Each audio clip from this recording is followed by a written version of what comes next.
ပတ်စံကိုဆိုရကဘယ်လိုရက်ထုတ်နေတာလဲ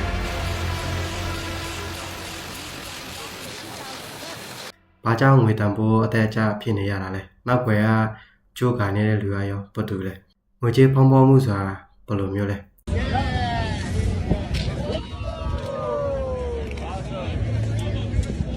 ဒီအကြောင်းအရာတွေကိုရိုရှင်းပြီးနားလည်လွယ်အောင်ဘုဒ္ဓတာအနေနဲ့သင်ပြပေးပါမှာပါဒီဗီဒီယိုကိုစောင့်ကြည့်ပြီးတော့ရင်ကျွန်တော်တို့အသုံးပြုနေတဲ့ငွေကြေးတန်ဖိုးအသက်အကျနဲ့နောက်ွယ်အကြောင်းရင်းတွေကိုနားလည်လာမှာပါနံပါတ်1ချက်ကတော့အစိုးရကဘယ်လိုနည်းနဲ့ပတ်စံရိုက်ထုတ်နေတာလဲနိုင်ငံတိုင်းလိုမှာသူ့နိုင်ငံနဲ့သူငွေကြေးတွေမတူညီကြပါဘူးကိုယ်နိုင်ငံမှာအသုံးပြုမဲ့ငွေကြေးကိုကိုယ်နိုင်ငံထဲရတာထုတ်လုပ်နိုင်ပါတယ်ကျွန်တော်တို့အခုသုံးနေတဲ့ပတ်စံကိုအစိုးရကရိုက်ထုတ်ပေးရတယ်လို့အကြမ်းမြင်သိရပေမဲ့တကယ်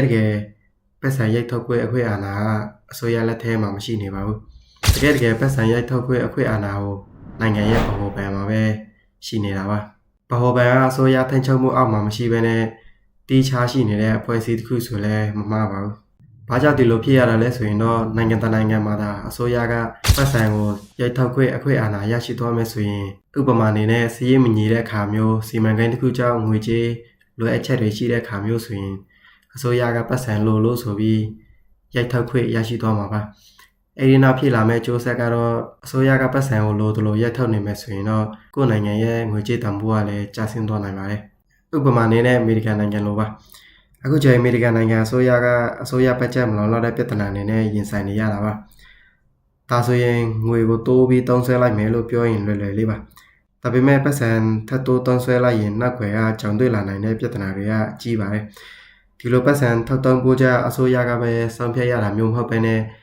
နိုင်ငံရဲ့လှုပ်တော်ငွေတိုက်ဦးစီးဌာနနဲ့ဗဟိုဘဏ်တွေစီကခွင့်ပြုချက်ရမှသာသုံးစွဲခွင့်ရမှာပါ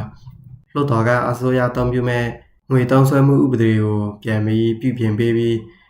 အစိုးရကပတ်စံပြတ်တောက်နေတဲ့ချိန်မှာချေးငွေဘလောက်ချေးယူမလဲဆိုတဲ့ပမာဏတွေကိုသတ်မှတ်ပေးတာပါဗဟိုဘဏ်ကတော့အစိုးရကိုပတ်စံချေးပေးမဲ့လူတွေစီကနေပတ်စံယူမလားဒါမှမဟုတ်ပတ်စံအသေးရိုက်ထုတ်မလားဆိုတဲ့ဆုံးဖြတ်ချက်ကိုချရတာပါနောက်တစ်ခုကတော့ငွေတိုက်စာချုပ်ဦးစီးဌာနပါငွေတိုက်ဦးစီးဌာနကငွေထုတ်ဖို့မဖြစ်နိုင်တော့ဘူးဆိုရင်ငွေတိုက်စာချုပ်တွေကိုထောက်ရောင်းပြီးတော့မှချေးငွေတွေယူတဲ့သဘောမျိုးပါပတ်စံတွေကိုချေးယူတာကပတ်စံရိုက်ထောက်ဆရာမလို့ပဲနဲ့ပတ်စံရတာမျိုးပါဒါပေမဲ့နိုင်ငံကအကျွေးတော့တင်တာပေါ့အမေရိကန်တနိုင်ငံနဲ့မဟုတ်ပဲနဲ့တခြားနိုင်ငံတွေကလည်းဒီလိုဖြစ်လာခဲ့မယ်ဆိုရင်တော့ပတ်စံမချေးယူပဲနဲ့ပတ်စံကိုတာအတိတ်ထပ်မရိုက်ထောက်လိုက်မယ်ဆိုရင်တော့နိုင်ငံတွေငွေကြေးပေါင်းပွားမှုတွေမြင့်တက်လာသလိုကိုယ်နိုင်ငံငွေကြေးကိုလည်းတခြားနိုင်ငံကယုံကြည်မှုကျဆင်းသွားမှာပါဒါအပြင်အကျွေးကလည်းပိုပြီးဖြစ်လာမှာပါပတ်စံကလိုတလောက်ရိုက်ထောက်ဖို့ရှိပေမဲ့အဲ့ဒီနောက်ဆက်တွဲဖြစ်လာမယ့်အကြောင်းအရာတွေကတော့ပြန်ပြီးထိန်းချုပ်ဖို့ကတော်တော်လေးခက်ခဲပါတယ်။ဒါကြောင့်လည်းဗဟိုဘဏ်ကငွေကိုအကြောင်းရင်းမရှိဘဲနဲ့မရိုက်ထုတ်ပေးပါဘူး။နောက်တစ်ချက်ကတော့ငွေကြေးတန်ဖိုးတက်ကြဘာကြောင့်ဖြစ်ရတာလဲ။ဘသူကထိန်းချုပ်နေတာလဲ။တကယ်အဖွဲ့အစည်းတစ်ခုကကမ္ဘာငွေကြေးအလုံးကိုတန်ဖိုးသတ်မှတ်ပေးတာမျိုးမရှိပါဘူး။ကိုယ်နိုင်ငံရဲ့ငွေကြေးအတက်ကြကိုကိုယ်နိုင်ငံရဲ့အခြေအနေပေါ်မူတည်ပြီးဗဟိုဘဏ်ရဲ့ထောက်ပြန်မှုကတာအများအပြားသက်ဆိုင်တာပါ။အဓိကကတော့ဗဟိုဘဏ်ရဲ့ထုတ်ပြန်ချက်တွေပေါ်မူတည်ပြီးငွေဈေးနှုန်းနဲ့တက်ကြရှိနိုင်ပါတယ်။အများအပြားရောင်းလိုအားနဲ့ဝယ်လိုအားပေါ်မူတည်ပြီးဈေးနှုန်းတက်ကြတွေလည်းဖြစ်လာနိုင်ပါတယ်။ပေရာမျိုးမှမဆိုရောင်းလိုအားနဲ့ဝယ်လိုအားအရင်ကိုရေးကြည့်တဲ့အရာတစ်ခုပါ။ရောင်းလိုအားကများပြီးဝယ်လိုအားနေရင်လည်းဈေးကျတတ်တယ်လို့ဝယ်လိုအားကများပြီးရောင်းလိုအားနေရင်လည်းဈေးနှုန်းကမြင့်တက်နိုင်ပါတယ်။ငွေဈေးကျရတဲ့အကြောင်းရင်းတချို့ကိုပြောရမယ်ဆိုရင်တော့နိုင်ငံတွင်းငွေကိုလိုအပ်တဲ့လောက်ရိုက်ထောက်နေတဲ့အတွက်ကြောင့်လည်းပြောရမှာပါအစိုးရကပတ်စံကိုလိုအပ်တဲ့လောက်ရိုက်ထောက်နေမယ်ဆိုရင်အဲ့နိုင်ငံကငွေကြေးတန်ဖိုးတွေကျဆင်းပြီးငွေကြေးပေါင်းမှုကတာမြင့်တက်လာမှာပါနောက်တစ်ချက်ကတော့ကမ္ဘာငွေကြေးဖြစ်တဲ့အမေရိကန်ဒေါ်လာတန်ဖိုးမြင့်တက်ရင်လည်းတခြားနိုင်ငံရဲ့ငွေကြေးကတန်ဖိုးတွေကျဆင်းတတ်ပါတယ်နံပါတ်3ကတော့ကိုယ့်နိုင်ငံရဲ့ငွေကြေးပေါ်နိုင်ငံသားတွေရဲ့ယုံကြည်မှုတွေကျဆင်းသွားတာပါဘာကိုဆိုလို့တလဲဆိုရင်တော့ဥပမာအနေနဲ့ကျွန်တော်တို့ကျပ်ငွေတန်ဖိုးကတဖြည်းဖြည်းကျဆင်းနေပြီးပြည်သူတွေကကျပ်ငွေခိုင်မဲ့စားရွှေတွေဝယ်စုတာတွေဒေါ်လာတွေပြောင်းဝယ်တာတွေအင်ချမ်းမြေတွေမှာရင်းနှီးမြှုပ်နှံနေကြပါကိုယ်နိုင်ငံရဲ့ပတ်စံဖြစ်တဲ့ကျပ်ငွေကိုလက်ထဲမထားရတဲ့အကြောင်းရင်းတစ်ခုဆိုလဲမမှားပါဘူးနောက်တစ်ချက်ကတော့နိုင်ငံတွင်းကုန်ထောက်ကုန်ပမာဏမညီမျှလို့ပါ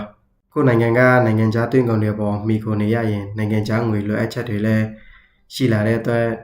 ကိုယ်နိုင်ငံရဲ့ငွေကြေးတန်ဖိုးကိုလည်းထိခိုက်နိုင်ပါတယ်နံပါတ်4ကတော့နိုင်ငံခြားငွေတိုးလာမှုပါနိုင်ငံရဲ့ဗဟိုဘဏ်မှာဒေါ်လာနည်းလာရင် စီးပွားရေးလုပ်ငန်းရှင်တွေကဘိုဘန်တွေစီကနေဒေါ်လာတွေဝယ်ယူလို့မရတဲ့အတွက်အပြင်ကနေဒေါ်လာတွေဝယ်ယူရတာပါဝယ်လို့အားမြင့်တဲ့အတွက်ပြင်ပပေါက်ဈေးကဒေါ်လာဈေးကလည်းတဖြည်းဖြည်းနဲ့မြင့်တက်လာမှာပါပြည်ပကနေဒေါ်လာရရှိမဲ့နည်းလမ်းတွေဖြစ်တဲ့ယင်းနှိမ့်မြုပ်နှံမှုပို့ကုန်ခရီးသွားဝန်ဆောင်မှုတွေကနေနိုင်ငံရဲ့အခြေအနေတစ်ခုကြောင့်မလည်ပတ်နိုင်တဲ့အတွက်ပြည်ပဝင်ငွေကလည်းလျော့ကျသွားနိုင်ပါတယ်ဒီလိုငွေတန်ဖိုးကျဆင်းပြီးတဲ့နောက်မှာဖြစ်လာတဲ့အရာကငွေကြေးပေါင်းပေါမှုပါငွေကြေးပေါင်းပေါမှုဆိုတာကအချိန်တစ်ခုအတွင်းကုန်ပစ္စည်းတွေလူနေမှုစရိုက်တွေအစမတန်မြင့်မားလာတာကိုပြောတာပါဥပမာအနေနဲ့လွန်ခဲ့တဲ့9နှစ်ကကိုကာကိုလာတပူးဟာကျပ်1000ပဲရှိရာကနေအခုချိန်ကိုကာကိုလာတပူးဟာကျပ်3000နီးပါးထိဈေးရှိနေတာမျိုးပါဒါကဘာကိုဆိုလိုတယ်လဲဆိုရင်တော့ကျပ်ငွေတန်ဖိုးတိတိတသားရောကျသွားတာကိုဆိုလိုတာပါအခြေခံစားတောက်ကုန်တွေအစမတန်မြင့်မားလာတဲ့အတွက်ဝမ်းစာဖြည့်ရှင်းဖို့တော့တော်တော်လေးခက်ခဲလာပါတယ်ငွေကြေးပေါင်းပေါမှုကအများဆုံးခံစားရတာကပြည်သူတွေပါအလောက်လောက်ရလာတဲ့လောက်ခလာစားကလည်းကုန်စည်နှုန်းနဲ့ဘလို့မှမကာမိတဲ့အတွက်နိုင်ငံတွေမှာလည်းဆင်းရဲမွဲတေမှုကလည်းတဖြည်းဖြည်းနဲ့မြင့်တက်လာခဲ့ပါတယ်ဒီနေ့ဗီဒီယိုကတော့တလောက်ပါပဲအဆုံးသိကြည့်ရှုပေးတဲ့လူအားလုံးကိုကျေးဇူးတင်ပါတယ်